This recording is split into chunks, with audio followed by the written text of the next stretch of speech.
ఒకసారి ఆలోచించండి, early morning లేచినప్పటి నుండి పడుకునేంత వరకు మన బ్రెయిన్లో ఎన్ని థాట్స్ వస్తాయి? పాస్ట్ గురించి, ఫ్యూచర్ గురించి.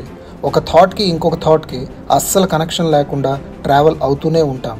ఇమాజిన్ ఒక్క క్షణం కూడా ఏ థాట్ లేకుండా మన మైండ్ పూర్తిగా సైలెన్స్ అయి ఉంటే how would it feel? Ancient టైంలో కొందరు సైన్స్ అండ్ మ్యాథ్స్లో రీసెర్చ్ చేస్తుండగా మన సేజెస్ మాత్రం ఇంకో ఫీల్డ్లోకి వెళ్ళారు, మైండ్ సైన్స్. సైలెంట్గా కూర్చొని అవర్స్ అండ్ డేస్ మెడిటేషన్ చేస్తూ మైండ్ డీప్గా ఎక్స్ప్లోర్ చేశారు. వాళ్ళు ఎంత డీప్ మెడిటేషన్ స్టేజ్కి వెళ్ళారంటే టచ్, స్మెల్, సౌండ్ అన్నీ మర్చిపోయి థాట్స్ డిసపియర్ అయ్యాయి. ఒక కొత్త ప్రపంచం కనబడింది. That inner world pure, divine and blissful. వాళ్ళు దానిని ఆత్మన్ అని పిలిచారు, మన లోపల ఉన్న డివైన్ సోల్.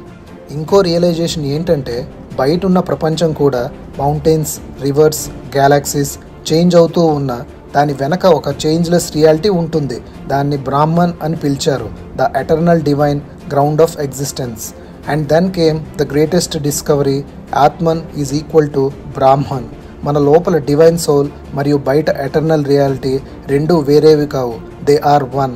అందుకే మనం తరచూ వింటాం ప్రతి మనిషిలో దేవుడు ఉన్నాడని.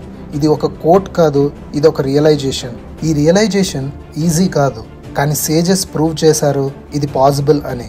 అందుకే మనకి ఒక గైడ్ ఇచ్చారు, ద భగవద్గీత. ఇది ఆర్డినరీ ఫిలాసఫీ కాదు, ఇది మనకు చూపే map to our inner world. So మనం మన లోపల ఉన్న ఆత్మని తెలుసుకుని బయట ఉన్న బ్రాహ్మణ్తో యూనిటీ రియలైజ్ చేస్తే అది లైఫ్లోనే greatest achievement. This is the journey we're on, and this is just the beginning.